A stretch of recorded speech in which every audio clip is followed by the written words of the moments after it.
বৰ্তমান সময়ত আফগানিস্তানত তালিবানৰ অধিকাৰ হৈ আছে। আফগানিস্তান অতি কম সময়ৰ ভিতৰতেই ইছলামিক এমিৰেট অফ আফগানিস্তান নামেৰে পৰিচিত হ'বলৈ গৈ আছে। তালিবানৰ সন্ত্ৰাসৰ ফলত আফগানিস্তানৰ ৰাষ্ট্ৰপতি আশ্ৰফ ঘানী পৰ্যন্ত নিজ দেশ এৰি পলাবলৈ বাধ্য হৈছে। কিন্তু আপুনি জানেনে কোন এই তালিবান?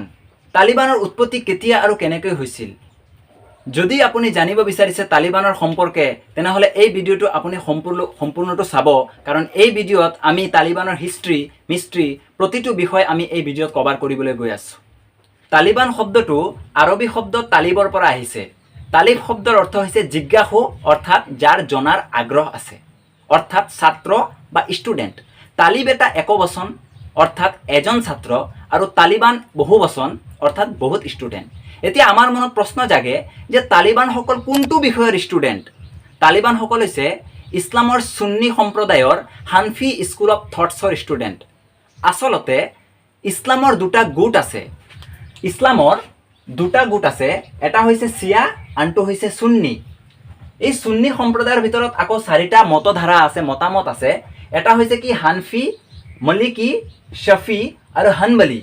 আৰু তালিবানসকল হৈছে হানফি যিটো গোট, হানফি গোটৰ সুন্নী ইছলামৰ হানফি বিচাৰধাৰাৰ অনুৰাগী, অৰ্থাৎ তালিবানসকল সুন্নী ইছলামৰ হানফি বিচাৰধাৰাৰ অনুৰাগী। এই হানফি যিটো সুন্নী সম্প্ৰদায়ৰ হানফি বিচাৰধাৰা আছে, এই হানফি বিচাৰধাৰাই কি কয়? তেওঁলোকে ইছলামৰ কট্টৰপন্থী, তেওঁলোকে কট্টৰ বিচাৰধাৰাক, ইছলামৰ কিছুমান মতামত আছে, সেই কট্টৰ বিচাৰধাৰা তেওঁলোকে সমাজত প্ৰচাৰ কৰিব বিচাৰে।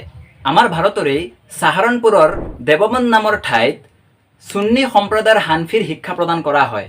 আৰু বহু কম লোক এই সম্পৰ্কে জ্ঞাত যে তালিবানৰ যিগৰাকী প্ৰতিষ্ঠাপক মোল্লা উমৰ, তেওঁ দেৱবন্দৰ পৰাই সুন্নীৰ যিটো হানফিৰ শিক্ষা, সেই শিক্ষাটো গ্ৰহণ কৰিছিল। এতিয়া প্ৰশ্ন হ'ল, তালিবানৰ গঠন সম্পৰ্কে যদি আমি আলোচনা কৰিবলৈ যাওঁ, তালিবান বহু পুৰণা সন্ত্ৰাসবাদী সংগঠন নহয়। ইয়াৰ আৰম্ভণি ঘটিছিল 1990ৰ দশকত, যেতিয়া ছোভিয়েট সংঘই আফগানিস্তানৰ পৰা নিজৰ সৈনিকসকলক ঘূৰাই লৈ গৈছিল। আচলতে 1979 চনৰ পৰা 1989 চনলৈকে ছোভিয়েট সংঘই আফগানিস্তানক অধিকাৰ কৰি ৰাখিছিল। আৰু 1979 চনত ছোভিয়েট সংঘৰ সহযোগিতাত আফগানিস্তানত কমিউনিষ্ট চৰকাৰ গঠন হৈছিল। আৰু যেতিয়া কমিউনিষ্ট চৰকাৰ আফগানিস্তানত গঠন হয়, তেতিয়া সম্পূৰ্ণ আফগানিস্তান ছোভিয়েট সংঘৰ নিয়ন্ত্ৰণলৈ আহি যায়। আৰু ছোভিয়েট সংঘই যেতিয়া আফগানিস্তানক নিজৰ অধিকাৰলৈ লৈ আহে, ঠিক সেই সময়তেই আফগানিস্তানৰ যিসকল মুজাহিদিন গোট আছে, নেতা আছে, তেওঁলোক ছোভিয়েট সংঘৰ বিৰুদ্ধে সৰব হৈ উঠে। এতিয়া আপুনি প্ৰশ্ন কৰিব পাৰে বা ভাবিব পাৰে, কোনে মুজাহিদিন গোটবিলাকৰতো ইমান আৰ্থিক বা তেনেকুৱা বিশেষ সম্পত্তি নাছিল তেওঁলোকে ছোভিয়েট সংঘৰ বিৰুদ্ধে যুঁজ কৰিবলৈ, কাৰণ ছোভিয়েট সংঘ এটা শক্তিশালী দেশ। সেইটো সময়ত আমেৰিকা আছিল এনেকুৱা এটা দেশ যোনে নেকি মুজাহিদিন গোটবিলাকক উচতনি দিছিল, নেতাসকলক উচতনি দিছিল। আমেৰিকা যুক্তৰাষ্ট্ৰ, লগতে চাইনা, পাকিস্তান, ইৰাণ, চৌদি আৰৱ আদি দেশসমূহে মুজাহিদিন গোটবিলাকক কি কৰিছিল? আৰ্থিকভাৱে হওক, ট্ৰেইনিঙৰ পৰা আৰম্ভ কৰি, সামৰিক বলৰ পৰা আৰম্ভ কৰি ছোভিয়েট সংঘৰ বিৰুদ্ধে মুজাহিদিন গোটবিলাকক সহযোগ কৰিছিল। গতিকে আমেৰিকাই আছিল সেইখন দেশ যিয়ে তালিবানক থিয় কৰাইছিল, লাগিলে সেয়া সামৰিক সাহায্যই হওক বা আৰ্থিক সাহায্যই হওক। আমেৰিকাৰ ইয়াৰ যিটো আঁৰৰ উদ্দেশ্য কি আছিল? আমেৰিকাই বিচাৰিছিল যে তালিবান শক্তিশালী হওক আৰু ছোভিয়েট সংঘৰ বিৰুদ্ধে যুঁজ কৰক, কাৰণ সেইটো সময়ত আমেৰিকাৰ লগত ছোভিয়েট সংঘৰ শীতল যুদ্ধ চলি আছিল। গতিকে আমেৰিকাৰ ইয়াৰ আঁৰৰ বেলেগ কোনো উদ্দেশ্য নাই। তেওঁলোকে বিচাৰিছে তালিবান শক্তিশালী হোৱাটো আৰু যাতে ছোভিয়েট সংঘৰ বিৰুদ্ধে তালিবানে যুঁজ কৰিব পাৰে।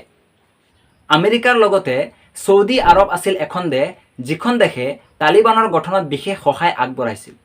1990ৰ দশকত যেতিয়া আফগানিস্তানত পশ্তুন আন্দোলন চলি আছিল, সেই পশ্তুন আন্দোলনৰ প্ৰতি চৌদি আৰবে সম্পূৰ্ণ সমৰ্থন আগবঢ়াইছিল। পশ্তুন আন্দোলনৰ উদ্দেশ্য আছিল যে সাধাৰণ যিসকল লোক আছে, এই সাধাৰণ লোকসকলক মাদ্ৰাছাত পঢ়িবলৈ আগ্ৰহী কৰা আৰু সাধাৰণ লোকৰ মাজত ইছলামৰ যি সুন্নী সম্প্ৰদায়ৰ কট্টৰ নীতি আছে, চৰম প্ৰথা আছে, সেই প্ৰথাসমূহৰ প্ৰচাৰ চলোৱা। সেয়েহে চৌদি আৰবে এই মাদ্ৰাছাসমূহত পঢ়াৰ সম্পূৰ্ণ খৰচ বহন কৰিছিল।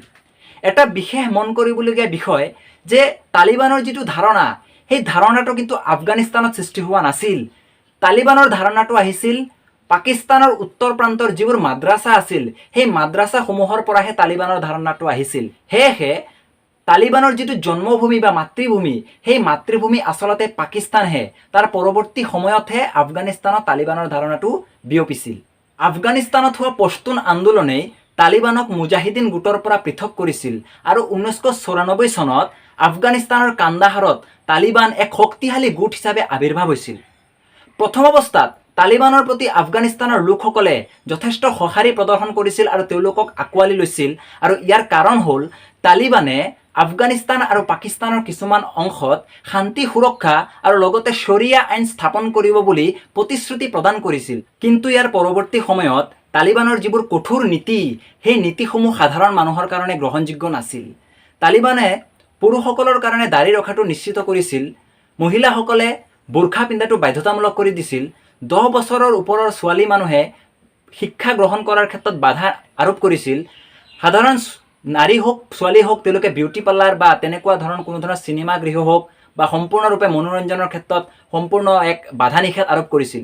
গতিকে এনেকুৱা ধৰণৰ কঠোৰ নীতি সাধাৰণ লোকে কোনোদিনে গ্ৰহণ কৰিব পৰা নাছিল। সেয়েহে সাধাৰণ লোকৰ মনত তালিবানৰ প্ৰতি এক বিৰোধিতাৰ ভাৱ আহি পৰিছিল। তালিবানে 1996 চনত কাবুলৰ লগতে আফগানিস্তানৰ যথেষ্ট ঠাই নিজৰ অধীনলৈ লৈ গৈছিল। অৰ্থাৎ আজিৰ তাৰিখত কাবুল দখল কৰাটোৱেই তালিবানৰ কাৰণে প্ৰথম ঘটনা নাছিল। ইয়াৰ পূৰ্বেও 1996 চনত তালিবানে কাবুল দখল কৰিছিল। 1996 চনৰ পৰা 2001 চনলৈকে মুঠতে 5 বছৰ তালিবানে আফগানিস্তানত নিজৰ অধিকাৰ বজাই ৰাখিছিল। আৰু এই সময়ছোৱাত মাত্ৰ পৃথিৱীৰ 3টা দেশ আছে যি 3খন দেশে তালিবান চৰকাৰক সমৰ্থন কৰিছিল বা সহযোগিতা আগবঢ়াইছিল। সেই 3খন দেশ হৈছে পাকিস্তান, সৌদি আৰব আৰু UAE অৰ্থাৎ সংযুক্ত আৰব এমিৰাত। গতিকে আমি ধাৰণা কৰিব পাৰোঁ যে পাকিস্তানে বৰ্তমান সময়তো তালিবানৰ যিটো পুনৰ আগমন হৈছে সেই পুনৰ আগমনক কিয় ছাপোৰ্ট কৰি আছে, আৰু বেছি সংখ্যক ইছলামিক যিবোৰ কাণ্ট্ৰি আছে সেই কাণ্ট্ৰিসমূহ তালিবানক সহযোগিতা আগবঢ়াইছে। ইতিমধ্যে আমাৰ ভাৰত চৰকাৰৰ ফালৰ পৰা তালিবানকো এক সকিয়নি প্ৰদান কৰা হৈছে।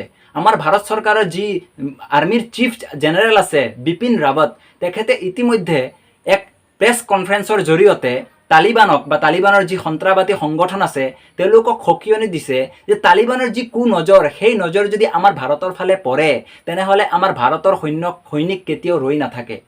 গতিকে আমিও এইটোৱেই কামনা কৰোঁ যে আফগানিস্তানৰ যি শান্তি শৃংখলা আছে সেই শান্তি শৃংখলা যাতে অতি শীঘ্ৰে ঘূৰি আহে আৰু আফগানিস্তানৰ লোকসকলেও যাতে সাধাৰণ বিশ্ববাসীৰ লগতে আগবাঢ়ি যাবলৈ সক্ষম হয় আৰু তালিবানৰ নিচিনা এক শক্তি যাতে নিপাত ঘটে।